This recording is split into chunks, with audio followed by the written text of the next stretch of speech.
All right, thank you so much for joining us this afternoon. My name is Leticia Preciado, and I'm the Parent Engagement Coordinator here at Pittsburgh Unified School District.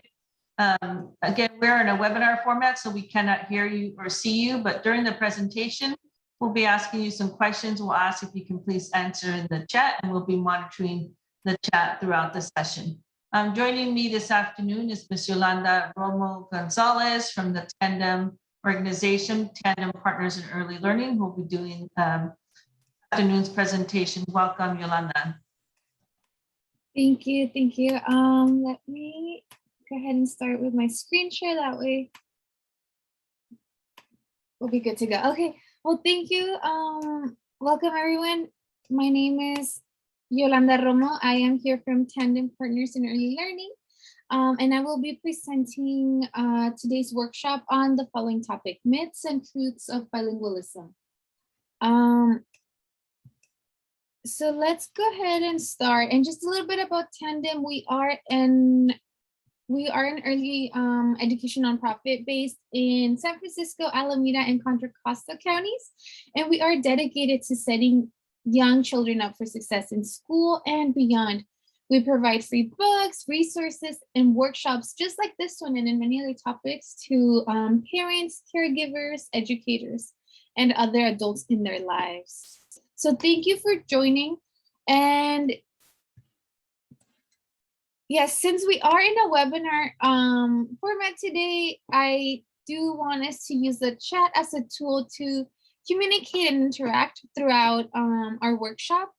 So let's go ahead and just make sure that we can all find the chat function, go to the menu bar, click on chat, and that's gonna look different than the Q&A section. So just make sure that it does say chat and type in any comment, any questions that come up, any at any point if you want to participate or you want to contribute, feel free to type in the chat. I will be monitoring that.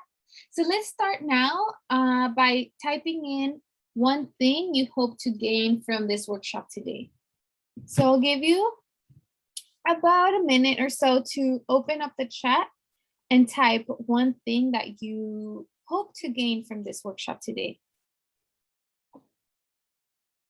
And again, our topic is myths and truths of bilingualism. So we will be talking about raising bilingual children and debunking some of those myths and exploring a little bit more about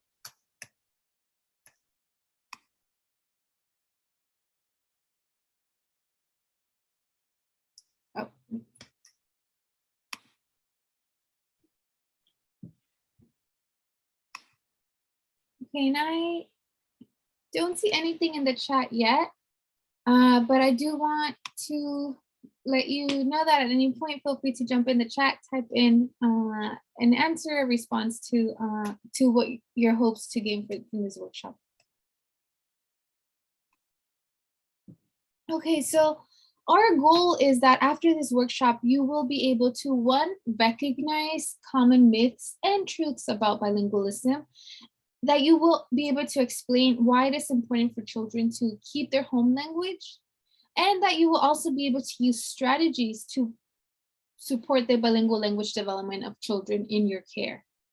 So these are our objectives, and without further ado, I'm gonna get started into the content. And to get started, I do want to start by talking about something that in the bilingual classroom we use a lot. It's very common to use something called changing language channels.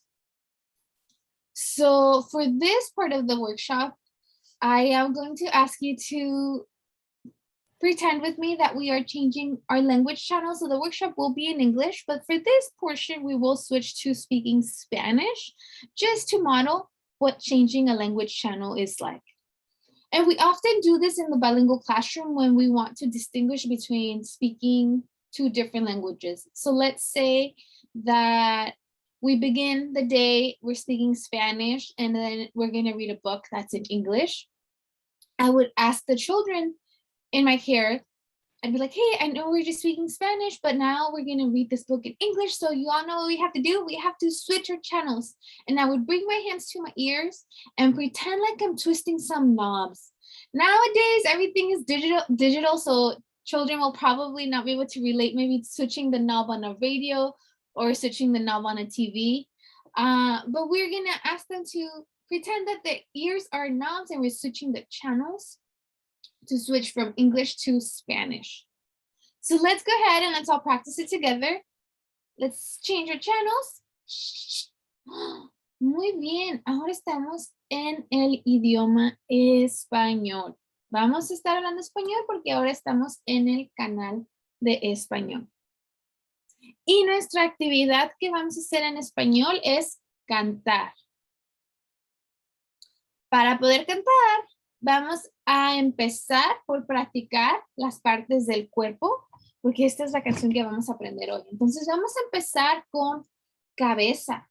¿Puedes apuntar a tu cabeza? Cabeza. ¿Puedes decir cabeza conmigo? Can you say this new word with me? Cabeza. Muy bien, vamos a decirla 3 veces. Cabeza, cabeza, cabeza. Excelente. Ahora vamos a encontrar nuestros hombros. ¿Puedes apuntar a tus hombros? Hombros. ¿Podemos mover los hombros? Y vamos a decir hombros 3 veces. ¿Listos? Hombros, hombros, hombros. Genial. Sabemos cabeza, sabemos hombros. ¿Cuál es la siguiente? Puedes encontrar tus rodillas. Apunta tu rodilla y di rodilla. Muy bien, vamos a decirla 3 veces. ¿Listos? Rodilla, rodilla, rodilla. Entonces tenemos cabeza, tenemos hombros, rodilla. ¿Qué nos falta? Nos faltan los pies. ¿Puedes decir pies? Pies. Muy bien, vamos a decirlo 3 veces. ¿Listos? Pies, pies, pies. Ahora ya podemos cantar. Vamos a cantar la canción juntos que va así. Cabeza, hombros, rodilla, pie, rodilla, pie. ¿Lo intentamos juntos? Ahora tu turno. ¿Listos? Cabeza, hombro, rodilla, pie, rodilla, pie. Muy bien. Excelente trabajo todos aprendiendo una canción nueva. Ahora sí podemos cambiar nuestro canal a inglés. ¿Listos? Wow, great job everyone practicing your Spanish vocabulary and singing with me. Now we're in the English channel and we'll get to discuss what we just did, what we just practiced. So I did this model of singing head, shoulders, knees, and toes as I would have modeled with a child. And I wanted to highlight specifically the act of switching channels between English and Spanish. And there were a couple techniques that I tried to make sure that even if Spanish is new to the child, even if they have never heard these words in Spanish, I use some strategies that would help them follow along and be able to make that connection of the Spanish language to their native language. So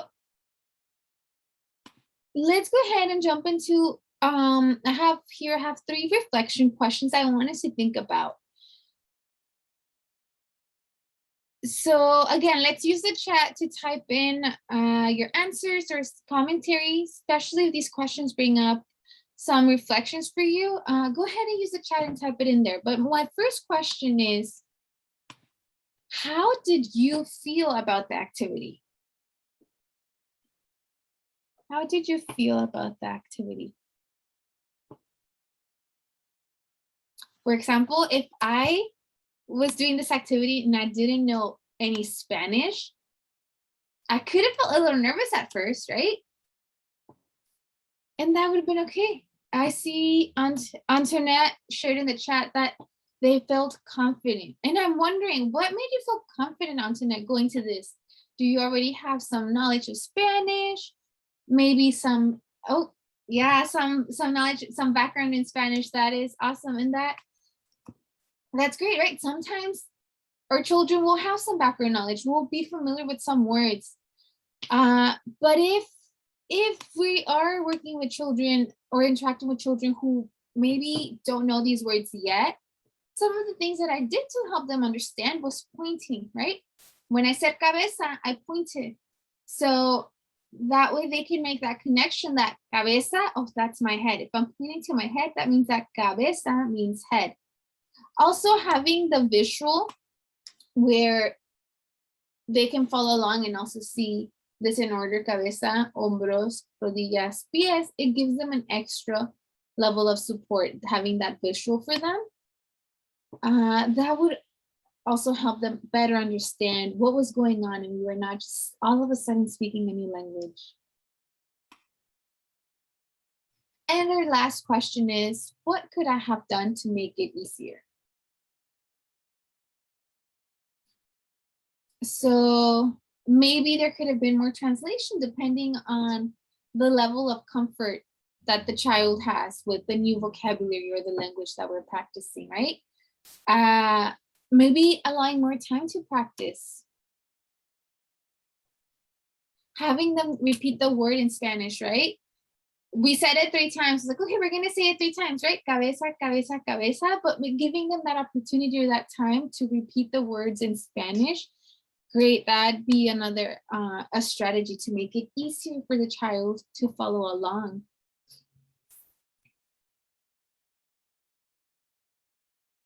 So now that we've gone through this, we went through this model of what changing languages means. We will later be talking about more strategies that we can use. But for now, I do want us to jump into a quick game of truth or myth. And now we're going to look at a few common beliefs about bilingualism and about language learning. And some of the statements you will see in this screen are true. Some of them are false. So I will be giving you some opportunity to type in the chat true or false after we read each statement for you to participate and also share maybe some thoughts about why do you think it's true or what do you think it makes that statement false. So let's go ahead. So I'm going to show you the statement and you are going to type in true or myth. So total immersion without explicit teaching is the best way for a child to learn a new language. What do you think? Truth or myth? Total immersion without explicit teaching is the best way for a child to learn a new language.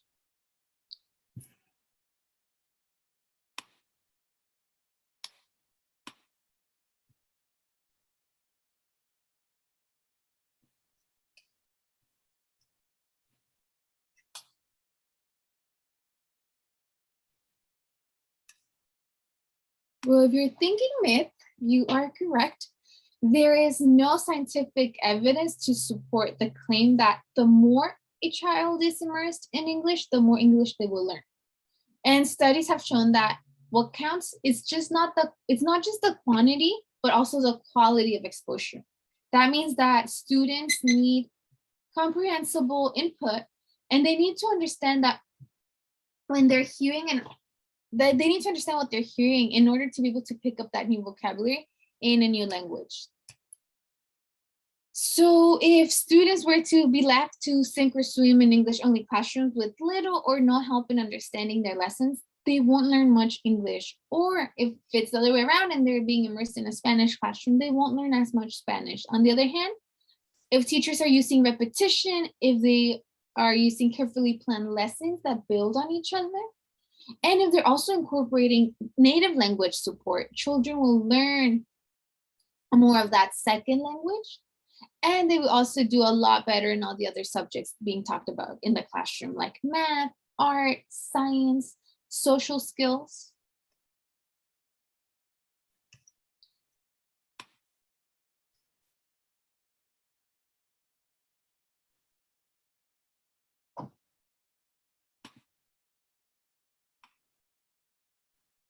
Okay, so here's our next one, our next statement. I'll go ahead and read it out loud. You can follow along. Children can recognize and begin understanding words in 2 different languages before they turn 1. So what do you think? Do you think this is possible before a child turns 1, that they can recognize and begin understanding words in 2 different languages? Truth or myth? Antoinette saying yes, she's saying truth. And let me see, do we have another response? Do we agree with truth? Yes, correct. That is true. So Patricia Cole and her team at University of Washington, they found out that babies as early as 6 months old, they can already recognize those small differences in the sounds of all the languages in the world. So that's very impressive to me. And this is something that adult brains cannot do. So what this means is basically babies are language geniuses, and it's never too early to start exposing them to different words and different sounds.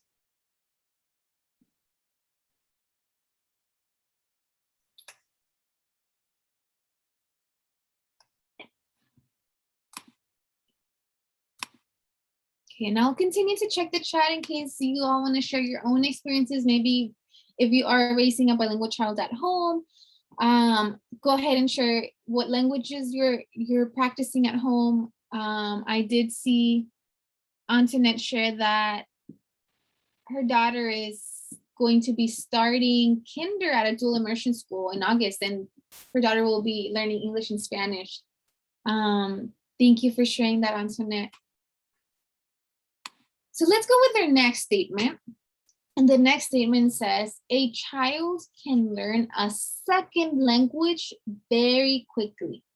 So we just talked about how babies are language geniuses, and they can differentiate between sounds from different languages in the world as early as 6 months.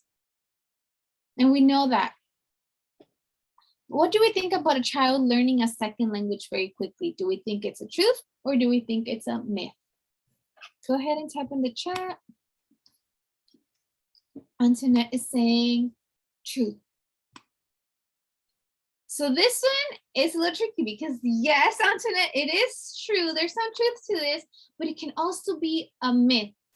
The tricky part here is that it all depends on what we mean by very, very quickly. So there is a range of time that it takes to acquire and learn that new language. So yes, children learn faster than adults, right? And it still usually takes them a couple years to be fully proficient. For example, if a child is learning a new language, we can estimate that developing that conversational language, that will develop within 1 to 2 years. They'll be able to speak that language, have those conversational skills develop within the first 1 to 2 years of learning it. However, academic language takes a little bit longer. For a child to fully adopt and be fluent and comfortable in using academic language in a new language, that takes about 5 to 7 years. So yeah, so there's some truth, some myth there. All children also develop differently. So for some children, it might be much easier to learn and fully adopt a new language. Others, it might take a little bit longer. But those rough estimates, like I said, conversational language about 1 to 2 years, academic language between 5 to 7 years. So we have one more statement. This is our last statement here. And this one reads, families who speak a non-English language at home will hurt their children's chances for academic success in this country. What do you think, truth or myth? That by not speaking a language that is not English at home, that there's a chance that that will hurt a child's chances for academic success in this country.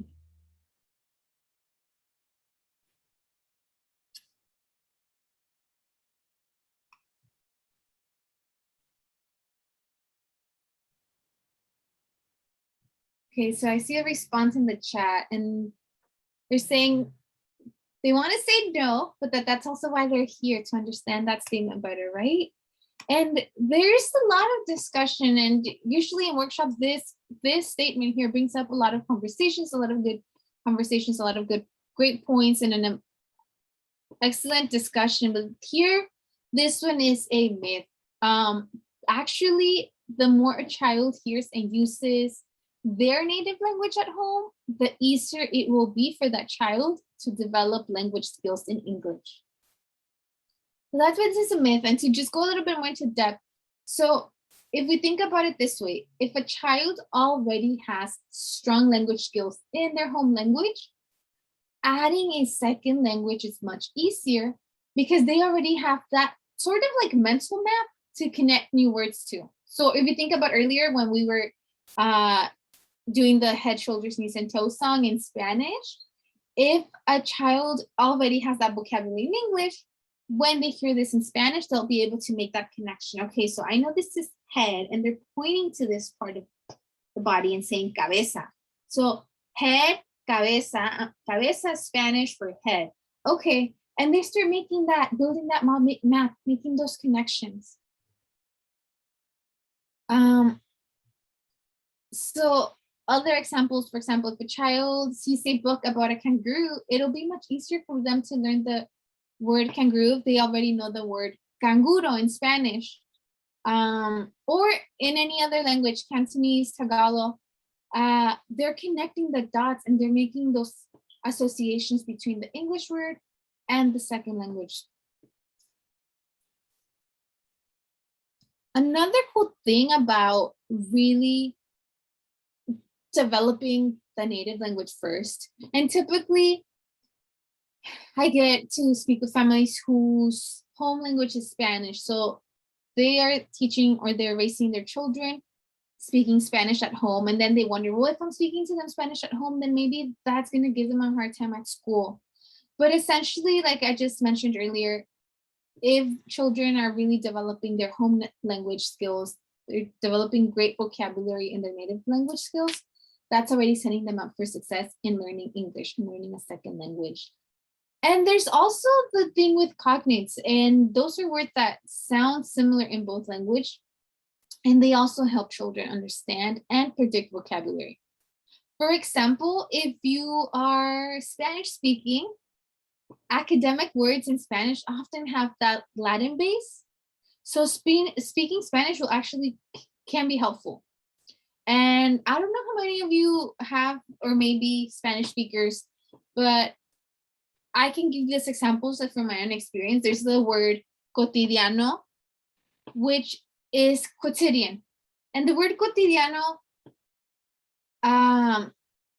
it's something that is used pretty commonly in Spanish. Quotidian can be considered more of an academic word. Same thing with brusco, inculcar. Those are frequently used in conversational Spanish, but brusque and inculcate are a bit more uncommon and may seem a bit more advanced vocabulary in English. So those cognates and practicing those cognates can be very helpful as well when learning a second language. I see a question in the chat that I do want to get a chance to get to it before moving on. Let me see. So what is the other way around? So home language is English and the school will be in Spanish. Okay, yeah, so it's very similar if it were flipped the other way around. So if your child is growing up speaking English at home, and they're learning words like, let's say they're starting kinder, and maybe they read this book. Oh, we read this book and it's a rabbit, and they have the vocabulary word, vocabulary word for rabbit in English. Well, when they go to school and school is Spanish immersion and they see a picture of a rabbit on the book, they already have the English vocabulary for rabbit. But then it's easier to make that connection when they hear conejo in Espanol. They will be able to make that connection and say, okay, I know what a rabbit is. Now I'm learning this new word in another language, conejo. And they're very transferable skills. So all the skills that they're practicing while learning English at home already, those skills are very transferable, meaning that once they start learning Spanish, they'll be able to pick it up more easily and more quickly if they have already a developed vocabulary in English or their home language.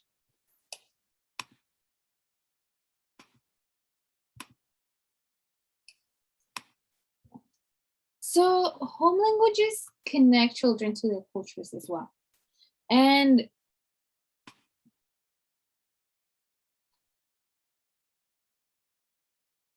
so it is important for children to have a strong background to their home language. And here I have a quote. So I'm going to go ahead and read that quote. Follow along with me, and then we can share some of our thoughts after.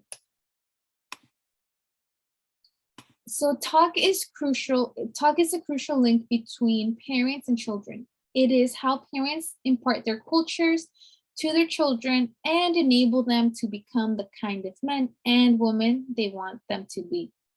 When parents lose the means for socializing and influencing their children, rifts develop and families lose the intimacy that comes from shared beliefs and understandings. And this is a quote from Dr. Lily Wong Kilmer, and she is a linguist at UC Berkeley. And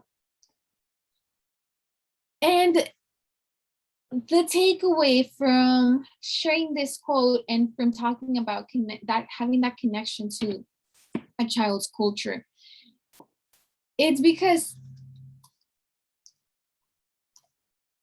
oftentimes there's words in a home language that are specific to a culture. For example, I remember someone sharing in a workshop where like families were sharing about their children learning English as a second language.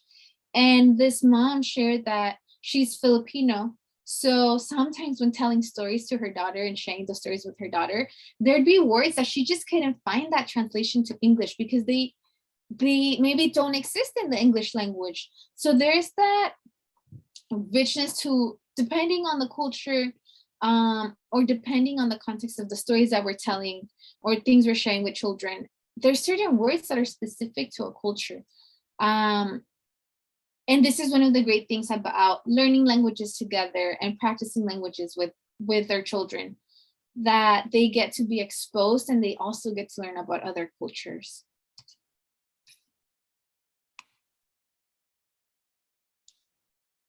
So what do these myths and truths tell us about language learning and about bilingualism? Well, like we saw earlier, this tells us that children are language geniuses and that they can learn fast. But they do need our support.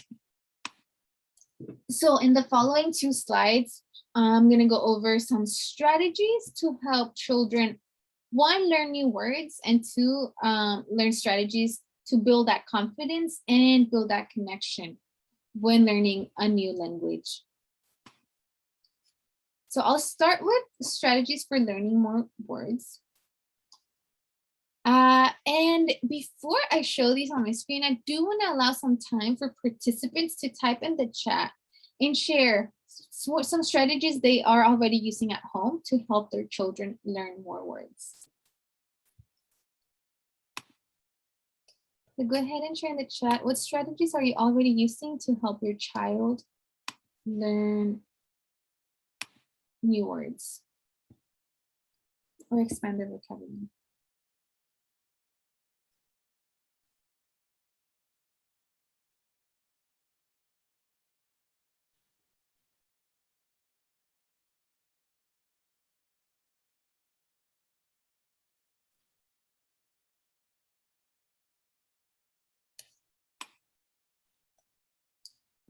Thank you for sharing. Yeah, so practicing words in the new language, right? Practicing words in Spanish. That is a great strategy. And by practicing these words, there's other steps that we can take to help those words really stick, really cement in their vocabulary, in their brain. And one of the strategies is labeling things around the house. Teachers tend to label things around the classroom, especially in bilingual classrooms. For example, shelf has el estante, also named shelf, and this is usually separated or distinguished using two different colors, a color for English, a color for Spanish. And especially kinder, they're still not learning to read, but it's still helpful for them to have that visual of those labels as well. And labels are that a great visual way to help young children connect words to pictures and to physical objects. So having bilingual labels help children make connections between two different words that are used for describing the same thing. And if maybe having labels around, or maybe if your child is still not reading, having labels around might not be the most helpful, but another way that we can label is by pointing. So we can label our speech by pointing to the things that we're talking about and repeating new words over and over again. So for example, if you're walking through a park and you see some geese, for example, you might point and say, oh, look at all those geese. Let's count how many geese we see. 1 goose, 2 geese, 3 geese. And if I wanted to practice that new vocabulary word in Spanish, then I'd be like, oh, in Spanish, we say ganso. Mira el ganso. And pointing and directing the child to make that connection. Oh, we just counted these geese. And now I know that the word is in Spanish is ganso. So making that connection and labeling, counting the gansos in Spanish. Another great strategy, and sometimes the question comes up, well, I don't want to confuse my child between learning two languages simultaneously. And another great strategy for helping with that is using the changing channels between languages. And this is that exercise we did at the beginning of the workshop. And this is great for helping children define those boundaries between their two languages, which makes switching back and forth into a game.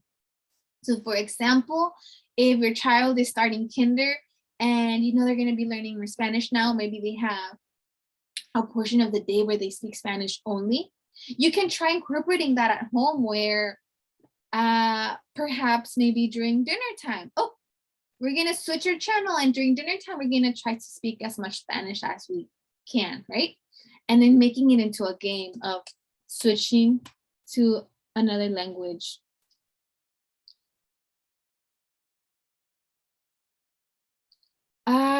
I see your question in the chat about suggestions on books for TK level for sight words in Spanish.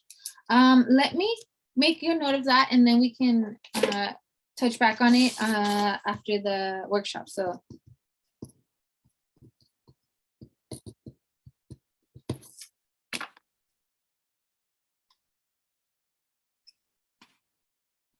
and another strategy for also learning more words is using wordless books or telling familiar stories in a new language. So wordless books are great because they give you that flexibility. If maybe one day you make up your own story in English, another day you can make up your own story in a second language, perhaps in Spanish. And also reading, if your child loves maybe reading The Rabbit Listened, and they've read The Rabbit Listened a million times in English, then also practicing reading The Rabbit Listened in Spanish will help them, because they will already have that sense of familiarity. They understand in their native language what goes on in the story, what happens. But then they will also give them an opportunity for them to practice new words and learn new vocabulary words in the new language. And this is very similar how you may have recognized the tune to head, shoulders, knees, and toes earlier, even though it's in a different language. Well, a familiar story can also help a child connect those new words to their equivalents in a language they already know well. So again, practicing through story sharing, also looking at the pictures, labeling some of the images that you're finding in the books in the second language or the language that they're learning. That can also be very helpful.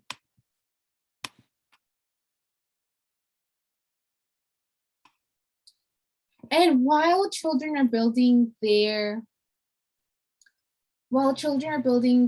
new language, vocabulary for their new language, it's also important that we're simultaneously working on helping them build confidence and build connection with the adults who care for them. So to help children build confidence in both languages and connection to their culture and their identity, we have listed the following 4 strategies.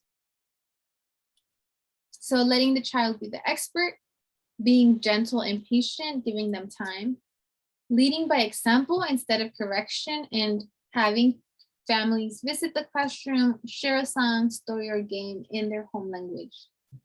So to help the child or allowing them to be the expert, you can start by asking your child to tell you how to say things in other languages.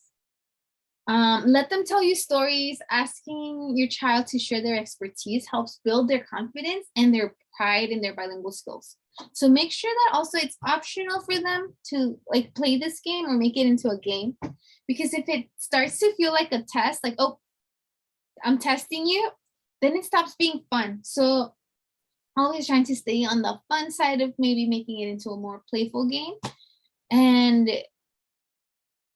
letting your child be the expert, especially for those of you who shared that your child will be starting at a bilingual school. They will be learning a second language. Like when they're getting home, like, oh my goodness, I can't wait to hear, what did you learn today? What's one new word that you learned?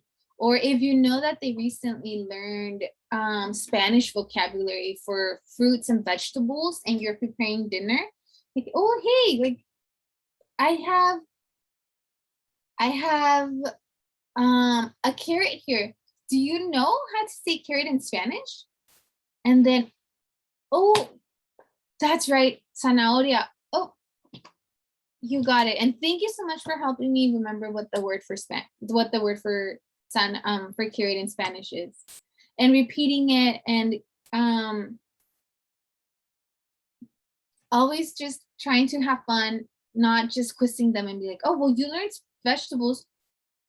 What's the name for this vegetable in Spanish? Like, oh, you should know. No, just fun, playful. If they don't remember, then that's okay. If the adult happens to know, then you can always help them. Like, I think I might remember. It might be zanahoria. I'm not sure. Does that sound familiar to you?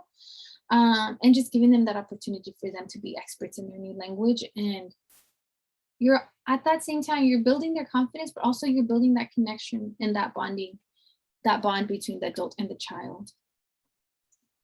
And also, with that said, remember that bilingual children need to learn twice as many vocabulary words and grammar systems as monolingual children, and that process does take time.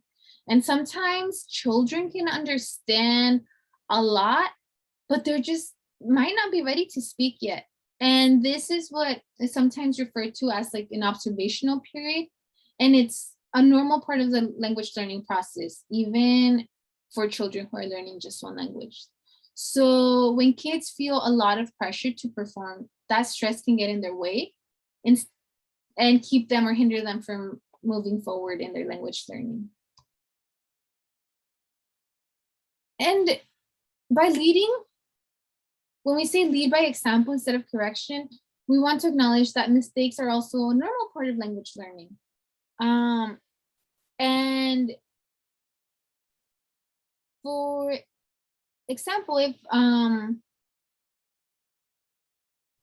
if a child were to make a mistake, we wouldn't want to draw too much attention or laugh at the child's mistake. For example, if I were to ask a child and say like, hey, do you want to give me the picture you drew? Or, hey, do you want to give your teacher the picture you drew? And then the child responded, oh, I already gifted it to her. Oh, you already gave it to her? Good. What did she say when you gave it to her? And repeating the word, correcting through the example by the adult repeating the word in the correct way and the child hearing it a couple times and saying like, oh, yeah, it's I gave it to her, not I gave it to her. And they can make those corrections on their own or being a bit more explicit if they need that extra guidance.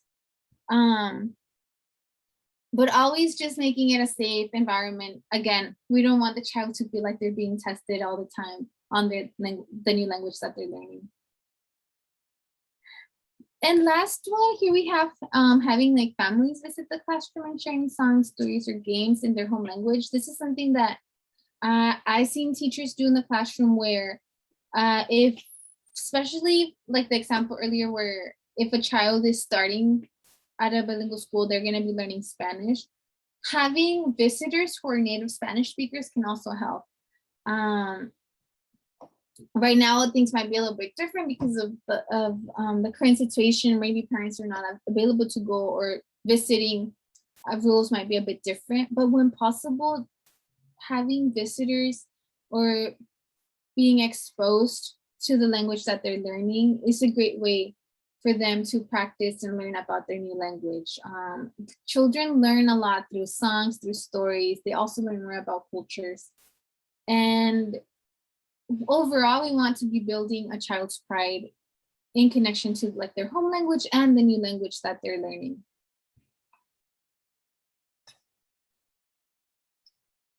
Do we have any questions so far?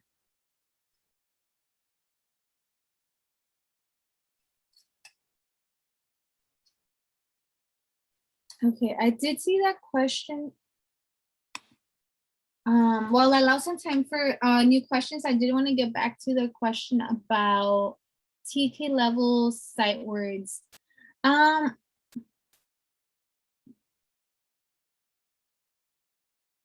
Okay, I see Leticia shared a list. Thank you, Leticia, for sharing that in the chat.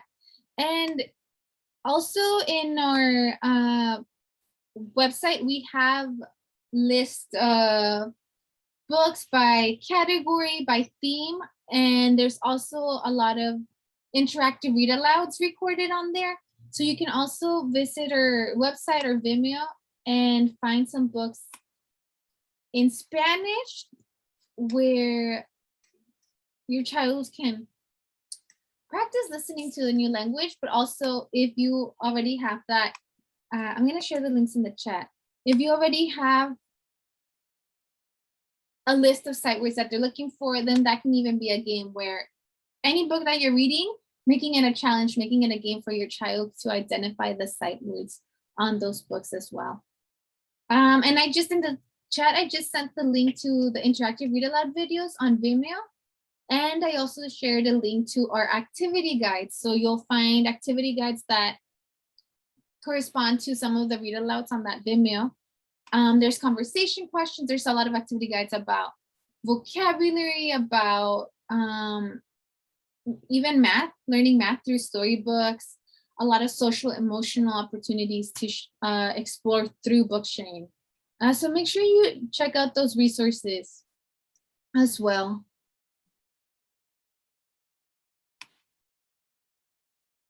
And just to end, I do want to pause for a review and a reflection.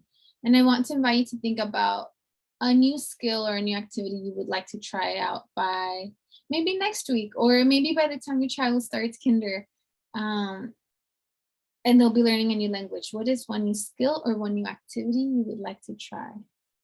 Go ahead and share in the chat.